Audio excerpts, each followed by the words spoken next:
Good morning students, hope you all are doing good at your end. So today we are going to start our chapter number 3 named Private, Public and Global Enterprises. So let's start with the concept of private, public and global enterprises sector. So our Indian economy has basically two sectors, public sectors and private sector. जिसे हमने last time करा था public company and private company, वो companies थी जिसमें हमने bifurcate किया कि पब्लिक कंपनी क्या होती है, प्राइवेट कंपनी क्या होती है. But here what we are going to bifurcate, we are bifurcating the sector.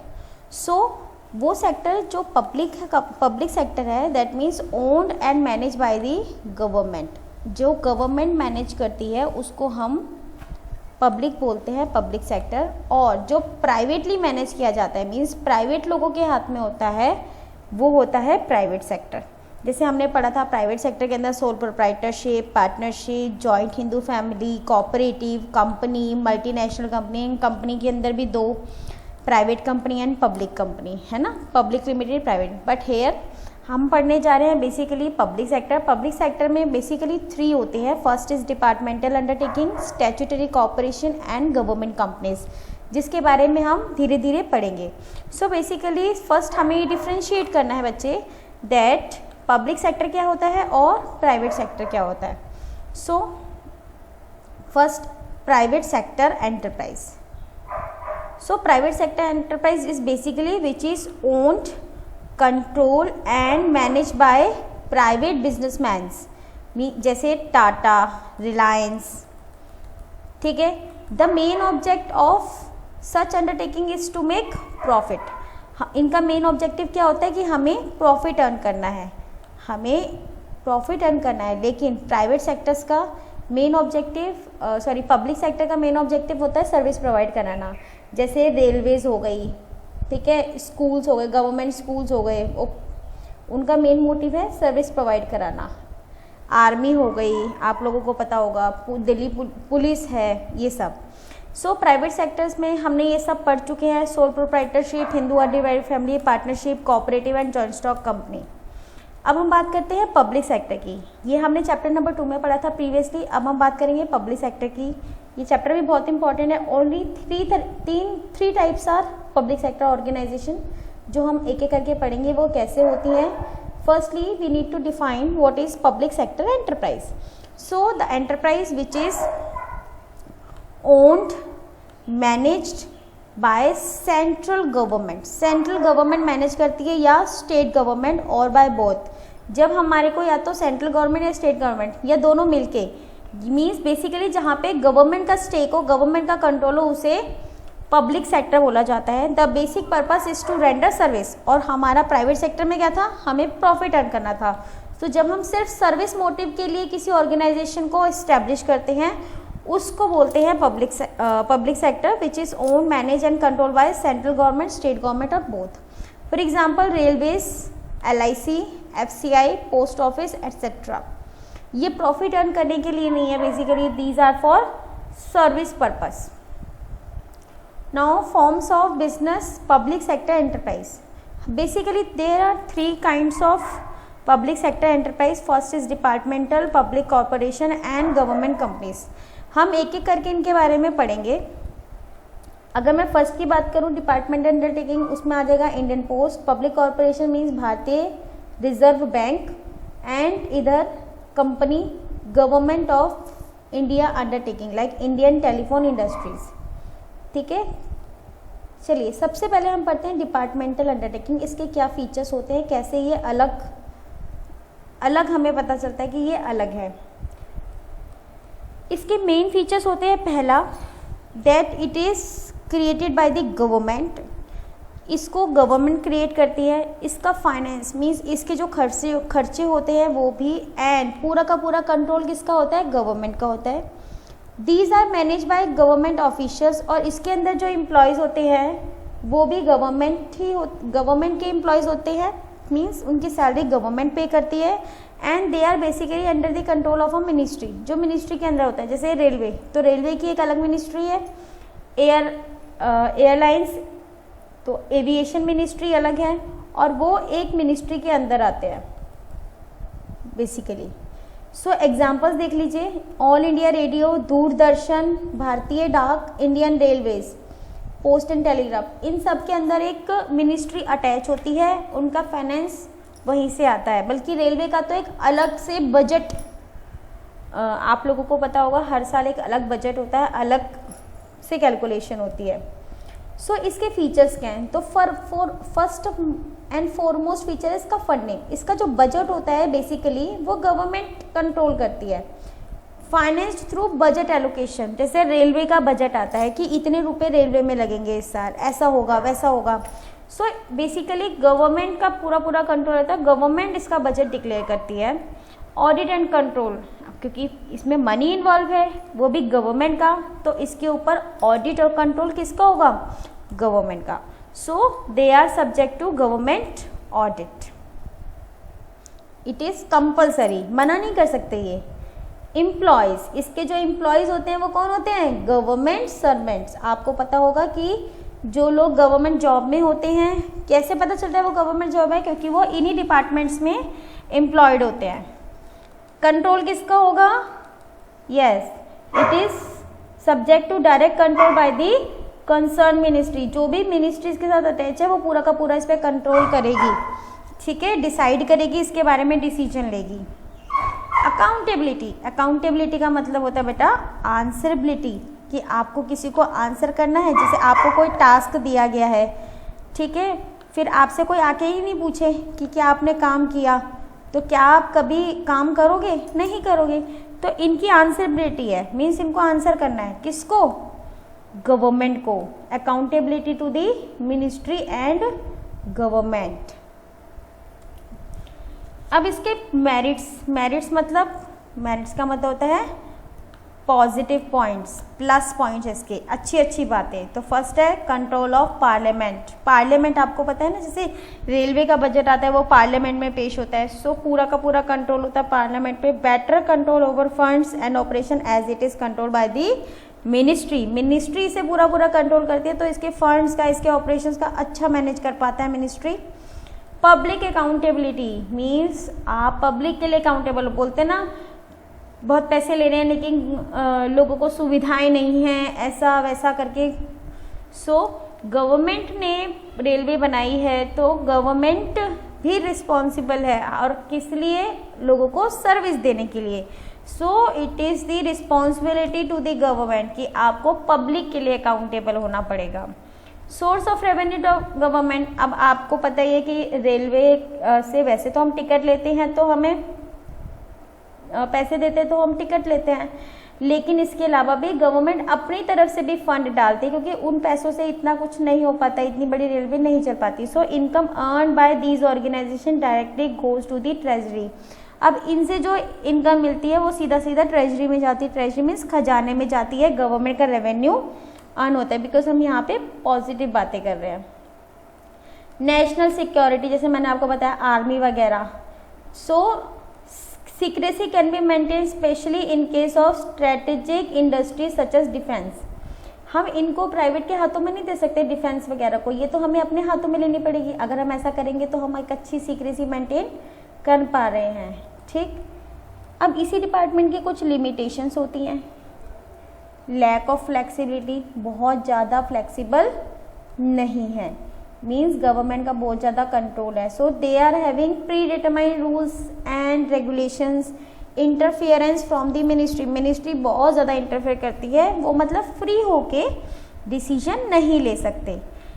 जैसे वो डिसीजन फ्री होके नहीं ले सकते तो हमें बार बार अप्रूवल की ज़रूरत होती है, पार्लियामेंट में बहस छिड़ती है, तब जाके हम डिसीजन ले पाते हैं। So approval from the government is necessary, government की अप्रूवल नेसेसरी है टू टेक डिसीजन। इस वजह से क्या होता है, डिसीजन हमारा डिले हो जाता है। Unable to tap business opportunities, कई बार हमारे सामने बहुत अच्छी बिजनेस अपॉर्चुनिटी आ सकती हैं, लेकिन गवर्नमेंट का अप्रोच कैसी होती है, थोड़ी ब्यूरोक्रेट होती है। मीन्स हम रिस्की वेंचर्स को, जिन बिजनेस में रिस्क होता है वो वाले हम नहीं ले सकते, ठीक है। तो हम ब्यूरोक्रेसी के चलते ही, ब्यूरोक्रेसी का मतलब होता है कि हम बहुत ज़्यादा रूल रेगुलेशन को फॉलो करते हैं एंड वो rule regulation not allow us to take risky venture, और इसी वजह से क्या होता है, हम बहुत अच्छी अच्छी अपॉर्चुनिटीज़ खो देते हैं, बिजनेस अपॉर्चुनिटी, बिकॉज इनका मेन मकसद तो प्रॉफिट अर्न करना है ही नहीं, इनका मेन मकसद क्या है, सर्विस प्रोवाइड करना। और ऐसी अप्रोच जो रिस्की, जो अपने आप को मतलब रिजर्व करके रखना चाहते हैं, ज़्यादा रिस्क में डालना चाहते हैं, ऐसी अप्रोच को बोलते हैं कंजर्वेटिव अप्रोच। ठीक है। नेक्स्ट डिसएडवांटेज है red tapism and bureaucracy. Red tapism, लाल फीताशाही, आपने ऐसी गवर्नमेंट ऑफिसेज में ऐसी फाइल बहुत देखी होंगी, है ना, इसको बोलते हैं रेड टेपिज्म। रेड टेपिज्म मतलब इसमें लाल फीता लगता है, लाल फीताशाही मीन्स जो पहले से चलता आ रहा है वैसे ही चलता आ रहा है, वो कभी भी अपने आप को चेंज नहीं करना चाहते। इससे क्या होता है, it results in delay in decision making and operations, means पुराने तरीकों को चलते रहने की वजह से इनका जो डिसीजंस है वो बहुत ज़्यादा डिले हो जाते हैं, इनके ऑपरेशंस भी डिले रहते हैं due to red tapism and bureaucracy. Political interference बहुत ज़्यादा रहता है। अब आपको पता ही है, हम पॉलिटिकली ये इन्फ्लुएंस होती है क्योंकि गवर्नमेंट का कंट्रोल रहता है, तो हम ऐसा तो बोल ही नहीं सकते कि पॉलिटिकल बिल्कुल भी इंटरफेरेंस नहीं होगा, क्योंकि हम हर डिसीजन के लिए ये गवर्नमेंट पे ही डिपेंड है, खुद से कोई डिसीजन नहीं ले सकते। Consumer needs, they usually do not give any consideration for consumer need. Consumer क्या चाहता है, ऐसा कुछ नहीं वो कंसिडर करते हैं, सिर्फ उनको एज अ होल देखना है। जैसे कस्टमाइजेशन एक चीज़ होती है जिसमें हम कस्टमर की नीड के अकॉर्डिंग अपने प्रोडक्ट को मोल्ड कर देते हैं, बट नहीं, ये लोग स्टैंडर्डाइज तरीके से ये काम करते हैं कि हम और कस्टमर की नीड के अकॉर्डिंग मोल्ड नहीं हो पाते। सो ये था हमारा department undertaking. First public sector की enterprise, second one is statutory corporation और पब्लिक कॉरपोरेशन। अब ये बनती कैसे है स्टैट्यूटरी कॉरपोरेशन, ये भी गवर्नमेंट बनाती है, बट इसके लिए एक स्पेशल एक्ट पास करना पड़ता है। ठीक है, जैसे reserve bank of India, LIC, food corporation of India, जैसे जैसे हमें ज़रूरत हमें पड़ती है तो हम अपनी ज़रूरत के हिसाब से कोई ना कोई एक्ट पास करें। जैसे पहले हमारे पास बैंक नहीं थे, और बैंक थे तो हम उसको रेगुलेट करने के लिए हमारे पास बॉडी नहीं थी। फिर ऐसा महसूस हुआ कि एक ऐसी बॉडी होनी चाहिए जो हमारे इन बैंक्स को रेगुलेट करे, तो हमने किसका एक्ट किया, RBI। इसी तरीके से जैसे हमने अभी भी शेयर्स पढ़े, कैपिटल कंपनी पढ़ी थी, तो उसमें क्या था, मैंने आपको बताया था सेबी है। सेबी क्या है, एक ऑटोनोमस बॉडी है जो किसको रेगुलेट करती है, स्टॉक एक्सचेंज को। तो जब धीरे धीरे पता चला कि शेयर्स वगैरह बिकेंगे, स्टॉक मार्केट, स्टॉक एक्सचेंज आएगा, तो उसको कंट्रोल करने के लिए भी कोई फैसिलिटी चाहिए, तो हमने किसको डेवलप किया, सेबी को। वो भी इसी एक्ट के अंदर पास हुई है। ठीक है, it is generally created as an autonomous institution by passing a special act, कि इसके लिए एक स्पेशल एक्ट की ज़रूरत होती है। कहाँ पे, पार्लियामेंट में एक स्पेशल एक्ट लाना पड़ता है, इसीलिए इसको बोलते हैं पब्लिक कॉरपोरेशन और statutory corporation. It is as a body corporate, जैसे अभी हम पढ़ के आए हैं, कंपनी का क्या फीचर होता है, दैट इट हैज़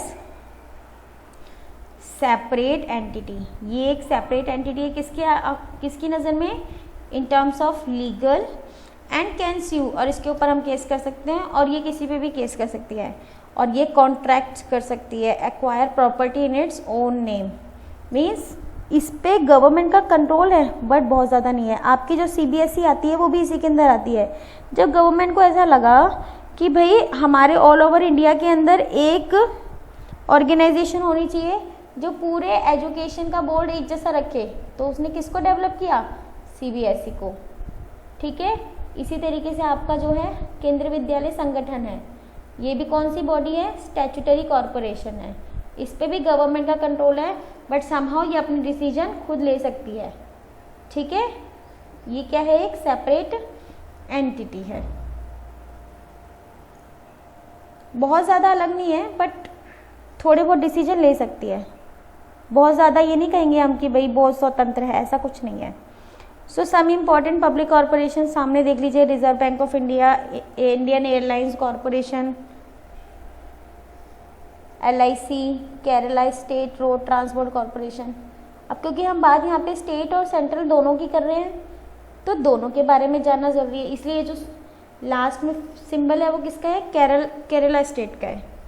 मीन्स यहाँ पे हम सिर्फ और सिर्फ सेंट्रल गवर्नमेंट की बात नहीं कर रहे हैं, ये स्टेट गवर्नमेंट में भी इसी तरीके की कंपनी होती है। अब इसी के फीचर्स पढ़ेंगे हम। इसके क्या फीचर्स है, सबसे पहला फीचर है फॉर्म्ड बाय स्पेशल एक्ट। इसके लिए एक स्पेशल एक्ट लाना पड़ता है, जैसे आपको नीचे फिगर में दिख रहा है। LIC का एक्ट कौन सा है, 1956 का, created under a special act of parliament. ये पार्लियामेंट के एक स्पेशल एक्ट के अंदर बनी जाती है और स्टेट असेंबली, ठीक है। इसकी ऑनरशिप किसके पास होती है, owned by the government, separate legal existence. ये इसका फीचर ही है भाई, ये सेपरेट है in the eyes of law, so it can own properties in is own name, मतलब अपने नाम पे प्रॉपर्टीज ले सकती है ना। And enter into contract on its own name, और अपने नाम के ही नाम पे भी कोई ना कोई कॉन्ट्रैक्ट में वो एंटर कर सकती है, ठीक है। Financial autonomy, obtains fund through borrowing from treasury or public or from sale of goods and services। इसके पास ऑप्शंस होते हैं कि या तो ये गवर्नमेंट के ट्रेजरी मीन्स खजाने से पैसा ले, या पब्लिक से भी पैसा लेते हैं, जैसे LIC पब्लिक से भी पैसा लेती है, और from sale of goods and services, और अगर वो कोई ऐसी कंपनी है जो गुड्स एंड सर्विसेज सेल करती है तो उससे भी ये अपने आप का पैसा अर्न कर सकते हैं। मीन्स इसका रेवेन्यू कई 3 तरीके से हो सकता है, मीन्स गवर्नमेंट से भी ले सकती है, साथ में पब्लिक से भी ले सकती है, और from sale of goods and services, ठीक है। RBI भी, जिसे रिजर्व बैंक ऑफ इंडिया है, ये भी कई तरीके के स्कीम्स वगैरह निकालती रहती है पब्लिक के लिए। It has the power to use its funds और मीन्स यूज इट्स रेवेन्यूज। इसके पास पावर होती है कि अपने रेवेन्यूज को किसी भी तरीके से यूज कर सकती है, right. So next one is, इसके एम्प्लॉयज़ को क्या कहा जाएगा, इसके एम्प्लॉयज़ को appointed as per terms and condition of the corporation and they are not to be treated as government servants. इन्हें गवर्नमेंट सर्वेंट्स का ट्रीटमेंट नहीं मिलेगा, और ये टर्म्स एंड कंडीशंस के अकॉर्डिंग जो है अपॉइंट होते हैं। जैसे LIC में आपने कई बार एजेंट भी सुना होगा, देखो सब कंपनी की ना अलग अलग है, ठीक है। LIC के आपने कई बार सुने होंगे कि एजेंट्स हैं, बट वो उनके टर्म्स एंड कंडीशंस हैं, वो एजेंट बन के आते हैं, लेकिन वो LIC के खुद के भी अपने एम्प्लॉयज़ होते हैं जो परमानेंट होते हैं, और वो गवर्नमेंट एम्प्लॉयज़ कहलाते हैं। बट जैसे हमने ऊपर वाला पढ़ा डिपार्टमेंटल में, तो डिपार्टमेंटल में तो ऐसा होता ही नहीं है। अब तो खैर धीरे धीरे चेंज हो गई है चीज़ें, उसमें भी हम कई कॉन्ट्रैक्चुअल अपॉइंटमेंट होती है, या प्राइवेट लोगों से हम खाना पीना या साफ सफाई करवा लेते हैं, लेकिन बेसिकली जो होता है उसके एम्प्लॉयज़ को गवर्नमेंट एम्प्लॉयज़ ही कहा जाता है। और यहाँ पे भी जो है टर्म्स एंड कंडीशंस के अकॉर्डिंग होता है, और कई एम्प्लॉयज़ जो है गवर्नमेंट सर्वेंट्स नहीं होते। इंडिपेंडेंट अकाउंटिंग एंड ऑडिट, जैसे ऊपर वाले में क्या था डिपार्टमेंट में कि आपको कंपलसरी है कि आपको गवर्नमेंट के बताए हुए ऑडिटर से ही ऑडिटिंग करानी है, बट इसमें ऐसा नहीं है। गवर्नमेंट भी ऑडिट करेगी, बट आप अपना भी एक ऑडिट सिस्टम रखिए, अकाउंटिंग सिस्टम। जैसे it has its own accounting audit and audit but not subject to government audit, ज़रूरी नहीं गवर्नमेंट की हो। एंड बजट एलोकेशन, ज़रूरी नहीं है, मीन्स कंपलसरी नहीं है, लेकिन हमने जो डिपार्टमेंट में पढ़ा था वो क्या था, दैट इज़ कंपलसरी। अब इसके हम पॉजिटिव पॉइंट्स पढ़ेंगे। So first one is high degree of flexibility, means अगर मैं डिपार्टमेंटल ऑर्गेनाइजेशन से कंपेयर करूँ तो इसमें थोड़ी ज़्यादा फ्लेक्सिबिलिटी है, बिकॉज इसको थोड़ा फाइनेंस को ट्रीट करने के लिए एक अलग से फ्रीडम दी है कि आप अपने पैसे को कैसे भी अरेंज ये फाइनेंस कर सकते हैं। सो it is free from undesirable government control, least government interference. ऊपर वाला जो डिपार्टमेंट था उसमें तो पूरा एक एक चीज़ के लिए आपको गवर्नमेंट से पूछना है, लेकिन यहाँ पे आप अपने डिसीजन खुद भी ले सकते हैं, ठीक है। So as there is no budget allocation for fund from government इसका बजट एलोकेशन नहीं करती जैसे रेलवे का करती है। So there is no much much मतलब ज़्यादा नहीं है, पर ऐसा नहीं कह सकते कि ये फ्री है। तो लिखते समय जब आप लिखेंगे एग्जाम में तो इन चीज़ों का ध्यान रखेंगे कि आप लाइन क्या लिख रहे हैं। ऑटोनोमस स्टेटस, जैसे मैंने आपको बताया ये एक सेपरेट एंटिटी है, तो इसका जो स्टेटस है वो कैसा है, ऑटोनोमस है। They can frame their own policies and procedure within the purview of the act. इनके पास अपनी पॉलिसीज एंड प्रोसीजर्स हो सकते हैं। हेल्प्स इन इकोनॉमिक डेवलपमेंट, ये इकोनॉमिक डेवलपमेंट में बहुत मदद करते हैं। It contributes to our economic development in a big way, because जैसे LIC वगैरह है, रिजर्व बैंक ऑफ इंडिया है, ये पूरा कंट्रोल करते हैं। तो RBI में जो एम्प्लॉयज़ है वो तो ऑब्वियसली गवर्नमेंट एम्प्लॉयज़ ही है ना, सो वो सब क्या काम करते हैं, इकोनॉमिक डेवलपमेंट में मदद करते हैं। स्टेबिलिटी, स्टेबिलिटी मीन्स जैसे सेपरेट एंटिटी है तो पॉलिटिकली चेंज होने पे भी इस पे ज़्यादा कोई फ़र्क पड़ेगा नहीं, since they are not subject to political changes, so they can take long term business policies. ठीक है, रेलवे का तो बजट आता है, ठीक है, ज़्यादा पॉलिसीज़ वो बना नहीं सकते हैं, बट यहाँ पे ऐसा नहीं है क्योंकि ये अपने डिसीजन थोड़े थोड़े ले सकते हैं, तो उस मामलों में ये अपनी पॉलिसीज़ अपने आप बना सकते हैं। ठीक है, इसकी क्या लिमिटेशन, सबसे पहला ऐसा बिल्कुल भी नहीं है कि ये रूल रेगुलेशन फॉलो नहीं करती, इसके भी रूल रेगुलेशन है। So it does not enjoy much operational flexibility as it is govern by various rules and regulations of the act. Rule जो भी एक्ट जो बना है उसके जो भी रूल रेगुलेशन है वो तो ये फॉलो ही करेगी, तो ऐसा हम बिल्कुल भी नहीं कह सकते कि ये बिल्कुल फ्री है।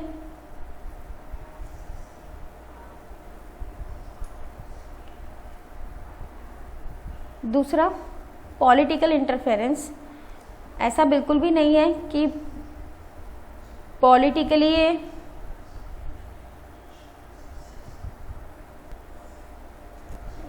Interference in practice complete autonomy is not possible due to interference from the ministry. Ministry काफ़ी ज़्यादा इंटरफेयर करती है, तो हम ऐसा कह नहीं सकते कि हाँ ये बिल्कुल फ्री है, ऐसा भी नहीं है कि हम गवर्नमेंट को पूरा भूल जाएं। चांसेस ऑफ करप्शन, करप्शन के बहुत ज़्यादा चांसेस होते हैं, जैसे आपको दिख ही रहा है पिक्चर में। ऑफिशियल में misuse the autonomic status for their personal gain, अपने पर्सनल गेन के लिए ये इसका फ़ायदा उठा सकते हैं, क्योंकि उसको कौन सी स्टेटस मिला हुआ है बेटा, बिकॉज ये ऑटोनॉमी है। ऑटोनॉमी मीन्स अपने डिसीजन ले सकती है, तो जो इंसान वहाँ पे बैठे जो ऑथोराइज पर्सन है वो इस चीज़ का फ़ायदा अपने पर्सनल गेन के लिए उठा सकता है, ये इसका डिसबेनिफिट है।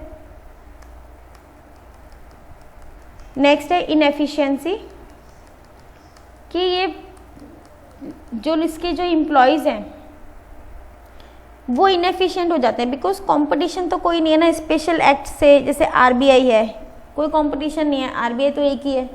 LIC का कोई दूर दूर तक कंपटीशन में नहीं आता, क्योंकि लोग जितना ट्रस्ट LIC पे करते हैं वो उतना किसी पे नहीं करते। So absence of competition and profit motive leads to inefficient operation. इसी वजह से क्या होता है, ऑपरेशन क्या मीन्स उनका जो काम है वो कैसा हो जाता है, इनएफिशिएंट, क्योंकि वो बहुत ज़्यादा जोर नहीं लगाते प्रॉफिट अर्न करने में, क्योंकि उनके आसपास तो कोई भी कंपटीशन नहीं है। नेक्स्ट, डिले इन एक्शन, क्योंकि अब जो मर्जी कहो गवर्नमेंट रेगुलेशन नहीं है, कुछ भी नहीं है, लेकिन हम बिना गवर्नमेंट की परमिशन से कोई काम नहीं कर सकते हैं। So quick decision can not be taken by official because of the involvement of government nominees in the board of director. Board of director में गवर्नमेंट के एम्प्लॉयज़ होते हैं, गवर्नमेंट के नॉमिनीज होते हैं, और वो इतनी आसानी से कोई भी डिसीजन लेने नहीं देते हैं। सो दीज आर सम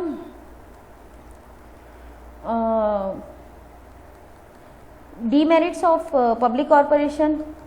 आज की क्लास के लिए बस इतना ही, आप इसको अच्छे से पढ़िए, और पढ़ने के बाद कोई इशू आता है तो प्लीज़ मुझे बताइएगा। ठीक है, नेक्स्ट क्लास में हम पढ़ेंगे गवर्नमेंट कंपनीज के बारे में। Thank you.